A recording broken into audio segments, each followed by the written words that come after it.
Mes très chers compatriotes, en ces instants critiques pour notre nation, je m'adresse à vous avec la gravité et la solennité qu'impose la situation.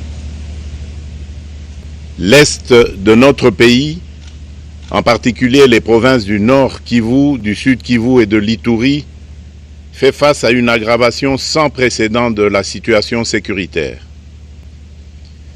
Les forces de défense du Rwanda, en soutien de leurs marionnettes du M23, poursuivent leur entreprise terroriste sur notre territoire, semant la terreur et la désolation parmi nos populations. Je partage avec vous la douleur et l'indignation face à ces attaques barbares. Ces actes ne sont pas seulement une attaque contre la République, mais une offense à l'histoire et à la dignité de notre peuple. En ces moments difficiles, je vous appelle à la résilience et surtout à la résistance.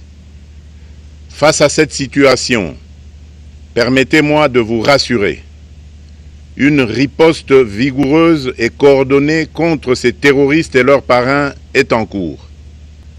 Nos vaillantes forces armées de la République démocratique du Congo, symboles de courage et de patriotisme, sont pleinement mobilisées, prêtes à défendre chaque centimètre de notre territoire. J'ai personnellement convoqué et présidé des réunions de crise avec une équipe restreinte du gouvernement, le haut commandement militaire ainsi qu'une réunion interinstitutionnelle afin d'évaluer les récents développements de la situation et de lever les options pour repousser les agresseurs et reconquérir chaque parcelle de notre territoire. À cet effet, j'ai nommé ce 28 janvier le général-major Évariste Somo Kakule au poste de gouverneur militaire du Nord Kivu pour renforcer la coordination des opérations militaires et restaurer l'autorité de l'État. Parallèlement, nous avons engagé d'importantes démarches diplomatiques, notamment au sein du Conseil de sécurité des Nations Unies, ainsi que dans le cadre du processus de paix de Luanda, auquel nous restons pleinement engagés malgré les obstacles. Nous privilégions la voie du dialogue, mais toujours avec lucidité, tout en restant fermement résolus à défendre notre territoire et notre souveraineté par tous les moyens nécessaires. Mais ce combat n'est pas seulement celui des FARDC. C'est le combat de tout un peuple, le combat de notre identité congolaise, afin de léguer aux générations futures un pays prospère et en paix. À tous nos compatriotes, dans chaque province, chaque ville, chaque territoire et chaque village, ainsi que ceux de la diaspora, sans distinction d'appartenance ethnique ou politique, unissons nos efforts. Apportons un soutien indéfectible, moral et matériel à nos vaillants soldats. Mobilisons-nous comme un seul homme pour défendre notre souveraineté et sauvegarder notre intégrité territoriale. Je suis pleinement conscient des souffrances de nos compatriotes qui fuient les hostilités. Le gouvernement est instruit d'activer le plan d'urgence humanitaire pour venir en aide aux déplacés.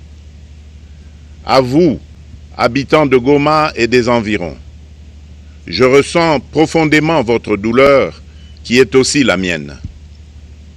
Elle traverse nos cœurs et nos âmes en tant que fils et filles d'une même patrie. Mais face à cette épreuve, je vous exhorte à puiser dans cette force intérieure qui fait la grandeur du peuple congolais. Résistez avec courage. Faites preuve de vigilance constante et gardez votre calme malgré l'adversité. Sachez que nous ne sommes pas restés inactifs. Des plans de contingence sont préparés pour assurer la protection de la population civile et prévenir toute escalade de la violence. Les dispositifs de sécurité ont été renforcés pour protéger les zones stratégiques et nous travaillons sans relâche pour garantir le fonctionnement des services essentiels. Je tiens à rendre un hommage solennel à tous ceux qui ont payé le prix ultime dans cette lutte pour notre dignité et notre souveraineté. J'ai une pensée pieuse pour le général-major Peter Chirimwami, gouverneur militaire du Nord Kivu, tombé les armes à la main. Je m'incline avec respect devant la mémoire de tous nos militaires et de tous les Wazalendo tombés sur le champ d'honneur. Je pense aussi aux soldats de la mission de la communauté de développement d'Afrique australe, la SAMI DRC, qui combattent à nos côtés aux casques bleus de la MONUSCO, qui ont sacrifié leur vie pour la paix, ainsi qu'aux innombrables civils victimes de la barbarie ennemie. Leur courage et leur sacrifice ne seront jamais oubliés, et nous portons leur flambeau avec la ferme détermination d'achever leur noble combat. Je voudrais ici interpeller directement la communauté internationale et l'Union africaine. Le Rwanda continue de violer ouvertement et sans scrupule les principes fondamentaux de la Charte des Nations Unies ainsi que les accords régionaux. Pire, ces agissements se déroulent dans une impunité totale et ce, avec un mépris manifeste des règles internationales et des valeurs que ces institutions sont censées défendre. Cette attitude arrogante, qui ne cherche même plus à masquer ses forfaits, est une provocation inacceptable à l'égard de notre souveraineté et de la stabilité régionale. La présence de milliers de soldats rwandais sur notre sol, leur soutien politique, logistique et militaire à leur pantin du M23, ainsi que leur implication dans l'exploitation illégale de nos ressources naturelles, nous conduisent tout droit à une escalade aux conséquences imprévisibles, mettant en danger toute la région des Grands Lacs. Votre silence et votre inaction face à la barbarie du régime de Kigali et aux atrocités perpétrées par ses supplétifs sur notre territoire constituent un affront non seulement à la République démocratique du Congo, mais également aux valeurs universelles de justice et de paix. Le peuple congolais prend acte de cette passivité qui frôle la complicité. Soyez sûrs d'une chose, la République démocratique du Congo ne se laissera pas humilier ni écraser. Nous nous battrons et nous triompherons. Congolaises et Congolais, l'heure est certainement grave, mais notre détermination est encore plus inébranlable. Ce moment critique nous offre l'opportunité de montrer au monde ce qui fait notre force, c'est-à-dire notre unité sans laquelle tous nos efforts seraient vains. Je vous appelle à être vigilants, mais à ne pas céder à la haine, aux divisions ou à la violence. Je condamne avec la plus grande fermeté les actes de vandalisme et de pillage qui ont visé certaines missions diplomatiques accréditées en République démocratique du Congo, ainsi que des intérêts privés dans la ville de Kinshasa. Ces comportements irresponsables dénaturent l'expression saine de notre colère face à l'agression barbare nous imposée et jettent une ombre sur les manifestations pacifiques de soutien à nos vaillantes forces armées qui luttent avec courage et abnégation pour défendre notre souveraineté. Notre engagement doit rester ferme et discipliné. Nous gagnerons cette guerre par notre unité, notre courage et notre sens de responsabilité, et non par la violence aveugle et par l'anarchie. Cette victoire ne sera possible que si chaque Congolais, où qu'il soit, prend toute la mesure du combat qui est le nôtre. J'appelle donc la nation entière, hommes et femmes, jeunes et vieux, acteurs politiques, opérateurs économiques, membres de la société civile, confessions religieuses, artistes et sportifs à se mobiliser, à faire bloc derrière nos vaillantes forces armées et à contribuer chacun à son niveau à l'effort de guerre.